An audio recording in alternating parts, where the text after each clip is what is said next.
नमस्कार मित्रों, स्वागत है आपका मेरे इस YouTube चैनल मोहित यादव एजुकेशन पर। इस चैनल पर मैं आपको हिंदी संबंधित कुछ क्वेश्चन को सॉल्व करा रहा हूं।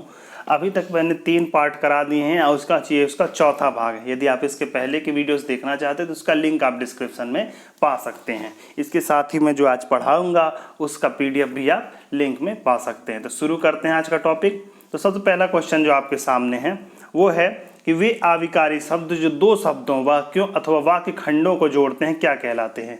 मतलब इस प्रकार के शब्द पूछा है इन्होंने, जो 2 वाक्यों को या खंडों को जोड़ते हैं तो क्या कहलाते हैं। देखिए क्या क्या ऑप्शन दिया है। ए दिया है संबंधवाचक शब्द, बी दिया है विस्मयादि बोधक शब्द, सी दिया है क्रिया विशेषण शब्द और डी क्या होते हैं समुच्चय बोधक शब्द। तो इस प्रकार के शब्द जो शब्दों, वाक्यों और खंडों को आपस में जोड़ते हैं वो समुच्चय बोधक शब्द कहलाते हैं। ठीक, समुच्चय बोधक वो कहलाते हैं समुच्चय बोधक शब्द। उदाहरण के लिए और, एवं, वा, ठीक, ये शब्द क्या है, 2 शब्दों को जोड़ते हैं जैसे राम और लक्ष्मण। ठीक, या फिर 2 वाक्यों को जोड़ते हैं जैसे तुम यहाँ और आओ और चले जाओ। ठीक, वा राधा वा सीता। ठीक, तो इस प्रकार से ये शब्द क्या है, 2 शब्दों, वाक्यों या वाक्खंडों को जोड़ते हैं तो क्या कहलाते हैं, इन्हें समुच्चय बोधक शब्द कहलाते हैं। बाकी के विषय में भी बता देता हूं मैं आपको। संबंध बोधक शब्द क्या कहलाते हैं। संबंध बोधक शब्द वो शब्द कहलाते हैं जो 2 लोगों के मध्य के संबंध को बताते हैं। जैसे प्रिय का प्रियतम, ठीक, राधा का बेटा। तो ये जो का शब्द है ये संबंध को बता रहा है। ठीक, तो इसे क्या कहते हैं, संबंध बोधक शब्द कहते हैं। विस्मयादि बोधक शब्द क्या होते हैं। विस्मयादि बोधक शब्द वो होते हैं जो आश्चर्य को प्रकट करते हैं या विस्मय को प्रकट करते हैं। कैसे कहते हैं, आहा तुम्हें क्या हो गया, ओह यह क्या हो गया। तो ये ओह, आहा, ये जो शब्द है ये विस्मयादि बोधक शब्द कहलाते हैं। क्रिया विशेषण शब्द, क्रिया विशेषण शब्द वो होते हैं जो क्रिया की विशेषता बताते हैं। जैसे कहते हैं कि राम तेज भागता है, तो भागना तो क्रिया है लेकिन तेज क्या है उसकी विशेषता है। तो इस प्रकार के शब्द जो क्रिया की विशेषता बताते हैं क्रिया विशेषण शब्द कहलाते हैं। तो इसका उत्तर तो हो गया समुच्चय बोधक शब्द। अगला क्वेश्चन पूछा है इन्होंने, विदाई का विलोम शब्द क्या है। तो विदाई का विलोम शब्द 4 ऑप्शन दिए हैं। ए प्रवाह, बी घर जाना, घर आना, सी पुनः स्थापित करना और डी लौटना। तो जो विदाई का विलोम शब्द होता है वो होता है लौटना। विदाई में आदमी जा रहा होता है और लौटने में वापस आ रहा होता है। तो विदाई का विलोम शब्द होता है लौटना। ठीक, प्रवाह का अपोजिट क्या होता है। प्रवाह का अपोजिट होता है अवरोध। ठीक, और घर आना का अपोजिट क्या होता है, घर से जाना। पुनः स्थापित करना, तो ये सब तो हो गया। तो प्रवाह का अपोजिट अवरोध हो जाता है। ठीक, और विदाई का अपोजिट लौटना हो जाता है। ठीक, तीसरा दिया है क्वेश्चन पूछा, आह्वान का विलोम शब्द क्या है। देखिए आह्वान का विलोम शब्द होता है विसर्जन। जैसे हम लोग जो पूजा करते हैं मंदिर में या फिर नवरात्र चल रहे हैं उसमें हम लोग दुर्गा की प्रतिमा बिठालते हैं और अंत में जाकर उसका विसर्जन करते हैं। तो विसर्जन में हम लोग विदाई दे रहे होते हैं। आह्वान मतलब बुलाना। तो जब हम लोग पहले दिन स्थापित कर रहे हैं तो देवताओं का आह्वान करते हैं। तो आह्वान का अपोजिट क्या हो जाता है, आह्वान का विलोम होता है विसर्जन। तो इसका आंसर क्या हो जाएगा, विसर्जन। ठीक, अब देखिए विगत मतलब जो जा रहा हो, इसका अपोजिट होता है आगत। विगत का विलोम आगत होता है। ठीक, परोक्ष का, जो परोक्ष मतलब जो छिपा हुआ हो, इसका जो विलोम होता है प्रत्यक्ष होता है या अपरोक्ष भी होता है। अपरोक्ष भी हो सकता है और प्रत्यक्ष भी हो सकता है। विग्रह मतलब बिखर जाना। विग्रह का जो विलोम होता है संग्रह होता है। विग्रह का विलोम संग्रह। तो ये हो गया। अब दिया है यहाँ पे, अब क्वेश्चन नंबर 4 ले लेते हैं। सूर्य का पर्यायवाची है भास्वर, रवि, प्रकाश और तेज। तो देखिए यहाँ पे जो सूर्य के पर्यायवाची होते हैं, तो सूर्य के पर्यायवाची होते हैं आदित्य, दिवाकर, प्रभाकर, दिनकर, भास्कर आदि। अब देखिए यहाँ पे भास्कर, तो कौन कौन से ऑप्शन है यहाँ पे देखिए, रवि शब्द जो है वो सूर्य का पर्यायवाची है। प्रकाश और तेज, जो डी ऑप्शन क्या दिया हुआ, तेज दिया हुआ है। और भास्वर, ये सभी जो हैं ये एक दूसरे के पर्यायवाची है। ठीक, तो ये किसके पर्याय, भास्वर, प्रकाश और तेज, ये सभी प्रकाश के पर्यायवाची हैं। ठीक, और सूर्य का पर्यायवाची रवि, दिनकर, दिवाकर, भास्कर, प्रभाकर, ये सब होते हैं। अगला क्वेश्चन ले लेते हैं। अगला क्वेश्चन है, रात्रि का पर्यायवाची नहीं है। तो रात्रि का पर्यायवाची देखिए क्या क्या दिया है। ऑप्शन ए रजनी, तो ये रात्रि का पर्यायवाची है। बी निशा, ये भी रात्रि का पर्यायवाची है। डी विभावरी, ये भी रात्रि का पर्यायवाची है। और सी प्रभाकर, तो प्रभाकर किसका पर्यायवाची? सूर्य का पर्यायवाची है। तो इसने पूछा कि रात्रि का पर्यायवाची क्या नहीं, तो प्रभाकर, प्रभाकर रात्रि का पर्यायवाची नहीं है। ठीक। छठवां दिया आंख का पर्यायवाची शब्द है। तो देखिए जो आंख के पर्यायवाची शब्द होते हैं वो होते हैं, एक इसके अलावा देखिए पहले मैं रात्रि में कुछ और शब्द बता देता हूँ। और जो रात्रि कुछ और पर्यायवाची शब्द होते हैं वो होते हैं यामिनी, राका, रैन, ये भी रात्रि के पर्यायवाची होते हैं। और आँख के पर्यायवाची शब्द क्या होते हैं? आँख के पर्यायवाची शब्द होते हैं दृष्टि, लोचन, नयन, विलोचन, आक्षी। अक्षी मतलब भी आँख होता है, इसलिए मीनाक्षी मतलब जिसकी आँखें मीनाक्षी मतलब मछली की तरह, तो उसे क्या कहेंगे? मीनाक्षी कहेंगे। ठीक। जो सुंदर गर्दन वाला होता है, जिसकी गर्दन सुंदर होती है उसे सुग्रीव कहते हैं। तो सुग्रीव का अर्थ होता है सुंदर गर्दन वाला। ठीक। मृगनयनी, जिसकी आंखें हिरण की तरह होती है उसे मृगनयनी कहते हैं। तो ये आंख के पर्यायवाची तो इन्होंने कहा पर्यायवाची शब्द हैं चक्षु, वासव, मधवा और महेंद्र। तो देखिए जो आंख का पर्यायवाची शब्द है वो क्या है? चक्षु है। बाकी जो ऑप्शन दिए वासव, मधवा, महेंद्र, ये आंख के पर्यायवाची नहीं, ये तीनों इंद्र के पर्यायवाची हैं।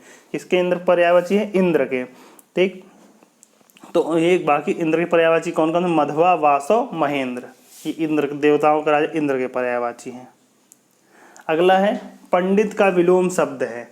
तो पंडित का विलोम शब्द देखिए क्या क्या दिया, ऑप्शन दिया है ज्येष्ठ, जय, प्रधान, मूर्ख। तो इसमें से जो पंडित का विलोम शब्द हो जाएगा वो हो जाएगा मूर्ख हो जाएगा। ठीक। ज्येष्ठ, ज्येष्ठ का पर्यायवाची हो जाएगा, ज्येष्ठ का विलोम क्या हो जाएगा? ज्येष्ठ का विलोम हो जाएगा कनिष्ठ। ठीक। कनिष्ठ का विलोम वरिष्ठ भी होता है, ज्येष्ठ भी होता है। ठीक। जय का क्या हो जाएगा? जय का पराजय हो जाएगा। जय मतलब जीत, पराजय मतलब हार। प्रधान का क्या हो जाएगा? विलोम गौण हो जाएगा। प्रधान मतलब जो इम्पोर्टेंट है और गौण मतलब जो इम्पोर्टेंट नहीं है। तो ये सब के पर विलोम है। फिर पूछा उपकार शब्द का विलोम है। तो देखिए उपकार शब्द का विलोम अगर देखें तो दो विलोम मिलते हैं, एक होता है अपकार और दूसरा जो होता है वो होता है अनुपकार। अनुपकार, उपकार का अपोजिट अनुपकार होता है और अपकार होता है। तो ये दोनों ऑप्शन हो सकते हैं आंसर। तो आंसर कौन कौन सा इसको देख क्या क्या दिया है आंसर? विकार, अनुपकार, अपकार। तो देखिए दोनों ही इसके आंसर हैं। ठीक। तो इस तरीके से हम लोग यहाँ पे अपकार भी लगा सकते हैं, अनुपकार भी लगा सकते हैं। तो यहाँ पे देखिए दोनों इसके आंसर हो गए हैं। ठीक। तो अब यहाँ पे देखिए दो आंसर दिए, तो अब इसमें जो चूज़ कर दे, जो तो चूज़ करना हो कर लीजिए। कि अगर आपको एग्जाम में दोनों ऑप्शन दिए हो तो जो बेस्ट आंसर आप अपकार चूज़ कर सकते हैं कि ज़्यादा फेमस वर्ड है या फिर ज़्यादा इसका बेस्ट आंसर हो सकता है। ठीक। लेकिन अनुपकार भी सही है। तो विकार का अपोजिट क्या होता है? विकार का विलोम होता है अविकार होता है। ठीक। तथा और तिरस्कार शब्द जो दिया है तिरस्कार, तिरस्कार का विलोम जो होता है वो होता है आपका सम्मान होता है। अगर किसी को सम्मान करे तो उसका विलोम क्या हो जाएगा? तिरस्कार। सापेक्ष का विलोम शब्द है। सापेक्ष का विलोम शब्द होता है निरपेक्ष। सापेक्ष मतलब किसी के संदर्भ में, जैसे हम कहते हैं रिलेटिव डेंसिटी। ठीक। मतलब सापेक्ष घनत्व। ठीक। और एब्सोल्यूट डेंसिटी मतलब निरपेक्ष, जो किसी के सापेक्ष मतलब नहीं है। तो सापेक्ष का विलोम क्या होता है? सापेक्ष का विलोम निरपेक्ष होता है। असापेक्ष वर्ड तो इन्होंने अपनी तरफ से बना के लिख दिया, ये नहीं होता है। निष्पक्ष, निष्पक्ष का जो विलोम होता है पक्षपाती। ठीक। आपेक्ष, ठीक, आपेक्ष नहीं होता है। आपेक्ष का जो सापेक्ष का होता है निरपेक्ष होता है। आपेक्ष का होता है अनापेक्ष। अनापेक्ष। ठीक। ये इसका विलोम होता है। और निष्पक्ष का पक्षपाती होता ही है। अब देखिए अगला जो क्वेश्चन पूछा उन्होंने पूछा है रचना के अनुसार शब्द कितने प्रकार के होते हैं।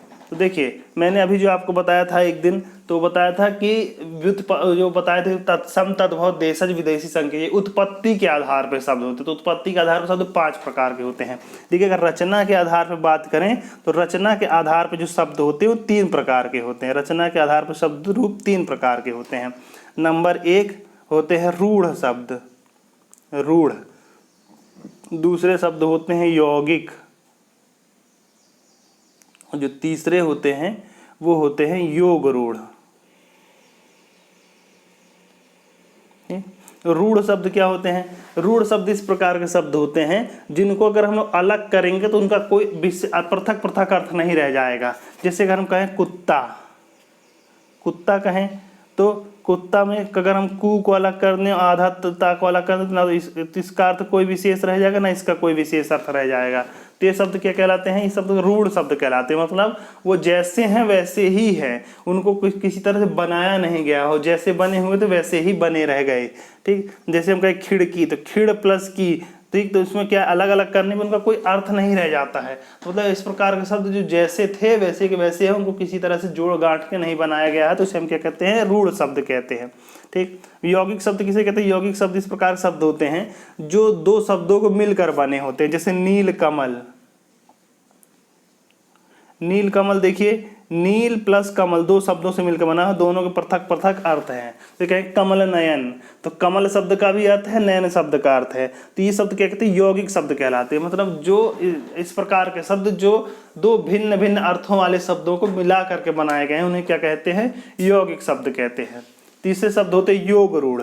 योग रूढ़ शब्द वो शब्द होते हैं जो मतलब जिनको पृथक करने को उनके अलग अलग अर्थ तो आते हैं, लेकिन अलग अलग अर्थ वे भी उनके अर्थ है, लेकिन जब साथ में होते हैं तब वो उस मिलकर के अर्थ वो ना बता करके कोई और अर्थ बताने लगते हैं। जैसे यहाँ पे नील कमल जोड़ रहे हैं तो यहाँ पे क्या है? नील और कमल दोनों का अर्थ अलग अलग है, तो अलग अलग है नील कमल, और जब साथ में लिख रहे हैं तो नीला है और कमल भी है।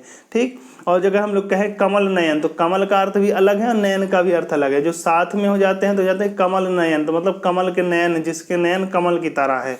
ठीक, और योग रूढ़ शब्द क्या होते हैं? इस प्रकार के होते हैं। जैसे उदाहरण के लिए दशानन, तो इसमें जो दशान 10 प्लस आनन, तो जो 10 प्लस आनन वर्ड है तो दोनों का अलग अलग अर्थ है। ठीक, लेकिन जब साथ में जुड़ गए हैं तो इनका अर्थ बदल गया। मतलब रावण के बारे में बात करने लगे तो ना इसमें 10 का मतलब रह गया ना आनन का मतलब रह गया। तो इस प्रकार के शब्दों को कहा जाता है कि योग रूढ़ शब्द का। जैसे अष्टभुज, मतलब 8 भुजाएं, तो ना 8 का मतलब है ना भुजाओं का मतलब है। अष्टभुज मतलब एक आकृति, हम लोग जैसे चतुर्भुज वैसे षष्ठभुज वैसे अष्टभुज, तो इन शब्दों को योग रूढ़ शब्द कहते हैं। तो इन्होंने पूछा है कि इस रचना के अनुसार शब्द कितने प्रकार के होते हैं? तो रचना के अनुसार शब्द रूप 3 प्रकार के होते हैं। कौन कौन से? रूढ़, यौगिक शब्द, योग रूढ़ शब्द। तो आंसर बी हो जाएगा। अगला क्वेश्चन ले लेते हैं। अगला क्वेश्चन है महादेव कौन सा शब्द है? तो देखिए महादेव को अगर आप अलग करेंगे तो हो जाएगा एक महा प्लस देव। महा मतलब महान और देव मतलब देवता, तो महान देवता हो जाएगा। तो महादेव क्या हो जाएगा कि दोनों खंड के अलग अलग सार्थक अर्थ हैं। ठीक, तो ये कैसा शब्द है? ये यौगिक शब्द हो जाएगा। महादेव यौगिक शब्द हो जाएगा। ठीक, अगला दिया है निम्नलिखित में से कौन सा तद्भव रूप है? तद्भव रूप इन्होंने पूछा है। देखिए जो गीध शब्द है ये तद्भव रूप है। इसका तत्सम जो होता है वो गृध्र होता है, गृध्र होता है। गुहा, गुहा शब्द क्या है? तत्सम है। गौर शब्द तत्सम है और गोस्वामी शब्द भी तत्सम है। गुहा, गुहा मतलब होता है गुफा को, गुफा का जो तत्सम है गुहा है और उसका तद्भव गुफा है। गौर, गौर मतलब गोरा, गोरा, गौर क्या है? तत्सम है और गोरा क्या है? तद्भव है। गोस्वामी मतलब जो गायों का स्वामी है। ठीक, तो ये भी तत्सम शब्द है। अगला क्वेश्चन ले लेते हैं। काठ का तत्सम रूप क्या होगा? तो काठ का तत्सम रूप होता है काष्ठ होता है। काठ का तत्सम रूप काष्ठ होता है। काठ का तत्सम रूप काष्ठ।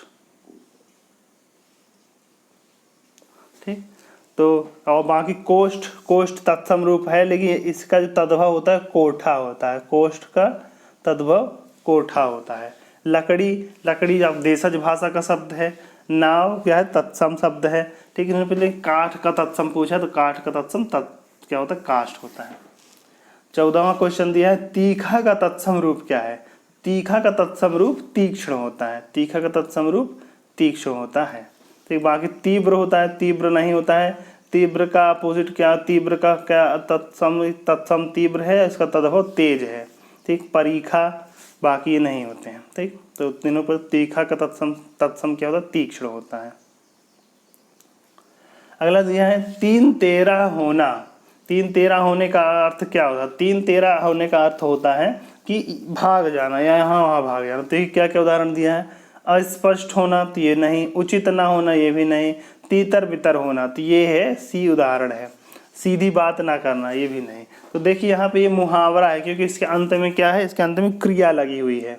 ठीक, तो इससे पता चल जाता है कि मुहावरा है। लोकोक्ति में अंत में क्रिया हो या ना हो आवश्यक नहीं है। ओके, अब 16वां क्वेश्चन दिया है, तुम कहाँ पढ़ते हो में किस कोटि का विशेषण युक्त हुआ है। तो मैंने आपको बताया था कि विशेषण कितने प्रकार के होते हैं, उनका कहाँ पे कैसे यूज़ होता है, ये मैंने आपको पिछले वीडियो में अपने बताया था।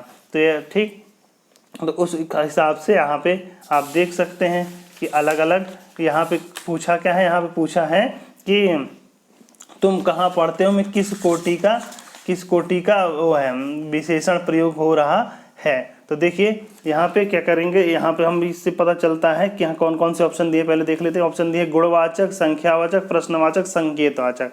तो गुणवाचक क्या होता है, गुणवाचक विशेषण वो होता है जो कोई गुण बता, जैसे गोरा लड़का या फिर सुंदर लड़के, काला घोड़ा, तो ये सब कैसे गुण बताते हैं, तो गुणवाचक विशेषण होते हैं। प्रश्नवाचक, ये ही इसका उत्तर, तुम कहाँ पढ़ते हो, प्रश्नवाचक विशेषण जिसमें प्रश्न की विशेषता, तुम कहाँ पढ़ते हो, प्रश्न पूछा जा रहा है। ठीक, संख्यावाचक जिसमें संख्या की बात हो, जैसे एक किताब, 10 घोड़े, ठीक, 12 केले, तो ये संकेतवाचक विशेषण भी इसका आंसर नहीं होता है। तो जो किस कोटि का विशेषण है, प्रश्नवाचक विशेषण है। अगला क्वेश्चन ले लेते हैं। इन्होंने पूछा संयुक्त व्यंजन ज्ञा बनता है, तो ज्ञा कैसे बनता है ये इन्होंने पूछा है। तो संयुक्त व्यंजन देखिए मैं बता देता हूँ, जो हिंदी में है जो संयुक्त व्यंजन है वो कैसे बने हैं, मतलब जब एक से अधिक व्यंजन मिलके बनते हैं तब उन्हें संयुक्त व्यंजन कहा जाता है। तो जब देखिए, जब जा है, जा और ञा ये दोनों मिलके बनते हैं, ये दोनों ज्ञा ज्ञानी के बन जाते हैं अपने। ठीक, जब का और शा ये दोनों मिलते हैं तो अपने छा छतरी के बन जाते हैं। ठीक, और जब ता और रा मिलते हैं तब त्रा बन जाता है। ठीक, और जब श और रा मिलते हैं तब श्रा बन जाता है, श्रवण कुमार वाला श्रा। तो ये कभी संयुक्त व्यंजन है, हिंदी में संयुक्त व्यंजन है, ज्ञा, शा, त्रा और श्र। ठीक, तो ये क्या है, ये संयुक्त व्यंजन हो जाते हैं। तो इन्होंने पूछा है निम्नलिखित में से ज्ञा कैसे बनता है, तो ज्ञा कैसे बनता है, जा और ञा से मिलके बनता है। तो इसका आंसर हो जाएगा, इसका आंसर बी हो जाएगा। अगला इन्होंने पूछा है 18 सुवर्ण शब्द है, तो सुवर्ण किस प्रकार का शब्द है। मैंने आपको 5 प्रकार के शब्द तत्सम, तद्भव, देशज, विदेशी, संकर के बारे में बताए थे। तो यहाँ सुवर्ण जो शब्द है वो तद्भव शब्द है। ठीक, इसका जो तत्सम होगा वो हो जाता है सुवर्ण हो जाता है। और सुवर्ण के कितने कई अर्थ हो सकते हैं, मैंने कल बताया था, कल आपको बताया था जब श्लेष अलंकार का उदाहरण बताया था, तो बताया था कि करण धरत चिंता करत चितवत चारों और सुवर्ण को खो जाते फिर एक कभी व्यभिचारी सोचोर। तो यहाँ सुवर्ण के कई अर्थ हो जाते हैं। एक सुवर्ण मतलब सोना, दूसरा सुवर्ण अच्छे शब्द, और तीसरा सुवर्ण सुंदर रंग। ठीक, तो इसी प्रकार से इसके कई अर्थ हो जाते। तो इन्होंने पूछा सुवर्ण शब्द है, तो सुवर्ण शब्द क्या है, तत्सम शब्द है, तद्भव शब्द है। सुवर्ण शब्द तत्सम शब्द है, इसका तत्सम सुवर्ण शब्द तद्भव शब्द है और सुवर्ण क्या है, इसका तत्सम है। अगला ने पूछा वा व्यंजन है, वा किस प्रकार का व्यंजन है। देखिए मैंने आपको सभी प्रकार के व्यंजनों को बताए थे, यहाँ पे मैं कुछ और व्यंजन बता देता हूँ। देखिए एक होते अंतस्थ व्यंजन, अंतस्थ व्यंजन मतलब जब इनको बोलने के लिए अपने आप को गर्दन के भीतर से आवाज निकालनी पड़ती है, जैसे या, वा, रा, ला। ठीक, तो ये जो शब्द होते हैं अंतस्थ व्यंजन कहलाते हैं, मतलब जिनको बोलने के लिए आपको गले के अंदर से आवाज निकालनी पड़ती है, या, वा, रा, ला। ठीक है, कहलाते अंतस्थ व्यंजन कहलाते हैं, मतलब भीतर स्थित व्यंजन। ठीक, तो इन्होंने पूछा वा कैसा व्यंजन है, तो वा अंतस्थ व्यंजन है। ठीक, अंतस्थ। ऊष्म व्यंजन क्या होते हैं, मैंने आपको बताया था, ऊष्म व्यंजन वे व्यंजन होते हैं जिनको बोलने पे मतलब रगड़ होती है, जिसका ऊष्मा उत्पन्न होती है, जिसे कहते हैं शा, शा, सा, हा। तो ये क्या कहते हैं, ऊष्म व्यंजन कहलाते हैं। जब इनको बोला जाता है तो इसमें ऊष्मा उत्पन्न होती है। अब महाप्राण शब्द क्या होते हैं? महाप्राण शब्द वो होते, महाप्राण व्यंजन वे होते हैं जिनको बोलने में अधिक ऊर्जा का प्रयोग होता है। जैसे प्रत्येक वर्ग का द्वितीय और चतुर्थ वर्ण जो होता है और क्या होते हैं, वो महाप्राण होते हैं। जैसे हम कहें का, खा, गा और घा, तो इसमें जो होते हैं तो ये वर्ग हो गया, इस वर्ग का जो तृतीय है और जो चतुर्थ है खा और घा, ये क्या है, महाप्राण व्यंजन है। ठीक, जैसे पा, फा, बा और भा, तो इसमें जो द्वितीय है और चौथा है ये क्या है, महाप्राण, इनको बोलने में से अधिक समय लगता है। जैसे चारों बोलिए क, ख, ग, घा, तो क बोलने में कम ऊर्जा लगती है, ख बोलने में अधिक ऊर्जा लगती है, ग बोलने में कम ऊर्जा लगती है, घा बोलने में अधिक ऊर्जा लगती है। तो प्रत्येक वर्ग का द्वितीय और चतुर्थ वर्ण क्या होते हैं, महाप्राण व्यंजन कहलाते हैं। इसके अलावा जितने ऊष्म व्यंजन हैं, श, श, श, हा, ये भी क्या है, महाप्राण है। मतलब इस प्रकार के शब्द, इस प्रकार के व्यंजन जिनको बोलने में अधिक ऊर्जा लगती है उनको महाप्राण कहते हैं। इसी प्रकार इस प्रकार के व्यंजन जिनको बोलने में कम समय लगता, कम वो लगता है, उन्हें क्या कहते हैं, उन्हें कहा जाता है कि ये अल्प प्राण व्यंजन है। ठीक, जैसे क बोलने में कम समय, कम ऊर्जा लगती है, ग बोलने में कम ऊर्जा लगती है, प बोलने में कम ऊर्जा लगती है, ब बोलने में कम ऊर्जा लगती है, तो इन्हें क्या कहते हैं, अल्प प्राण व्यंजन कहा जाता है। ठीक, तो इसी प्रकार से तो इसका आंसर क्या हो जाएगा, वा के लिए क्या हो जाएगा, अंतस्थ हो जाएगा। अगला दिया है, इनमें से कौन सा तत्पुरुष समास है? तो देखिए मैंने आपको सारे समास के बारे में बताया था। तो 6 समास के बारे में कौन कौन से होते हैं, वो 6 समास कौन से होते हैं? सबसे पहले तत्पुरुष समास, द्वंद्व समास, कर्मधारय समास, ठीक, उसके अलावा द्विगु समास, बहुब्रीहि समास और अव्ययी भाव समास। तो 6 समास बताए थे। तो उसमें पूछा निम्नलिखित तत्पुरुष समास क्या है, कौन सा है? तत्पुरुष समास क्या होता है? तत्पुरुष समास वह होता है जो जिसमें कारक का विलोम हो जाता है, तो उसे हम क्या कहते हैं, तत्पुरुष समास कहते हैं। तो हमने पूछा कौन सा समास तत्पुरुष समास। सबसे पहले पूछा आजन्म। आजन्म मतलब संपूर्ण जन्म, संपूर्ण जन्म मतलब जब तक जन्म रहेगा। तो इसमें क्या है, आ वर्ड जो शुरू में लगा है, तो इससे क्या होता है कि क्या होता है, अव्ययी भाव समास कहलाते हैं। इस प्रकार के क्या कहते हैं, अव्ययी भाव समास कहलाते हैं। इसका मतलब ये होता है कि हमने किसी शब्द को परिस्थापित करते, मतलब उसको रिप्लेस करके उस जगह पर कोई ऐसा शब्द लगा दिया जो उसका अर्थ बताने लगता है। तो यहाँ संपूर्ण शब्द के लिए इन्होंने आ वर्ड लगा दिया। तो आजन्म, ठीक, मृत्यु पर्यंत, तो कैसे हो जाएगा, तो इसके मतलब हो जाएगा, इस प्रकार शब्द कहते हैं अव्ययी भाव समास कहलाते हैं। जैसे उदाहरण के लिए यथाशक्ति, यथाशक्ति मतलब शक्ति के अनुसार, ठीक, तो जल, ठीक, तो ये क्या कहलाते हैं, ये अव्ययी भाव समास कहलाते हैं। तो ये आजन्म जो है अव्ययी भाव समास है। फिर दूसरा है आशातीत। आशातीत का अर्थ क्या हो, आशा से अतीत, मतलब आशा से परे, जो आशा में संभव नहीं है, जिसकी हम लोग कल्पना नहीं कर सकते, जो हमारे आशा में नहीं आ पा रहा है, तो उसे हम क्या कहेंगे, आशातीत कहते हैं। तो ये क्या है, ये तत्पुरुष समास है, क्योंकि आशा से अतीत, तो इसमें से जो था वो कर्ण है, उसका विलोपन हो गया। ठीक, तो उसे हम क्या कहते हैं, तत्पुरुष समास। तो जब किसी स्थान पर क्या होता है, किसी स्थान पर कारक का विलोपन हो जाता है, तो उसे हम क्या कहते हैं, तत्पुरुष समास कहते हैं। तो आशातीत उसका उदाहरण है। अगला दिया शीतोष्ण। तो शीतोष्ण का जो समास विग्रह क्या हो जाएगा, शीत एवं और उष्ण, शीत और उष्ण, इसका समास विग्रह हो जाएगा। तो और वर्ड लग गया तो कैसा हो गया, द्वंद्व समास हो गया। ठीक, जैसे राम लक्ष्मण, तो राम और लक्ष्मण, माता पिता, माता और पिता, भाई बहन, भाई और बहन, लोटा डोरी, लोटा और डोरी, ठीक, गुल्ली डंडा, गुल्ली और डंडा, ये सब कैसे द्वंद्व समास है, क्योंकि इसमें और शब्द को हटा करके उसको जोड़ दिया गया है। अगला दिया है अष्टाध्यायी। अष्टाध्यायी है 8 अष्ट अध्यायों का समूह। तो एक ऐसा द्विगु समास है। ये वाला द्वंद्व समास था और ये आपका द्विगु समास है। द्विगु समास जो होता है संख्यावाचक समास होता है। ठीक है, द्विगु समास है। 8 अध्यायों का समूह क्या कहलाएगा, अष्टाध्यायी कहलाता है। तो ये हो गए फ्रेंड्स आज के क्वेश्चन।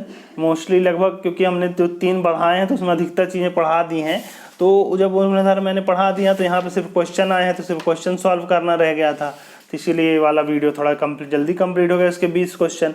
ठीक फ्रेंड्स, तो तैयारी जारी रखिए। अगर आपको यह वीडियो पसंद आया हो तो इसे लाइक करिए, शेयर कीजिए और अपने फ्रेंड्स को भी बताइए, ताकि वो भी उनका लाभ उठा लें। यदि अभी तक आपने मेरे चैनल को सब्सक्राइब नहीं किया तो सब्सक्राइब कर लीजिए, बेल आइकन प्रेस कर दीजिए, ताकि सारे नोटिफिकेशन आपको समय से मिलते रहें।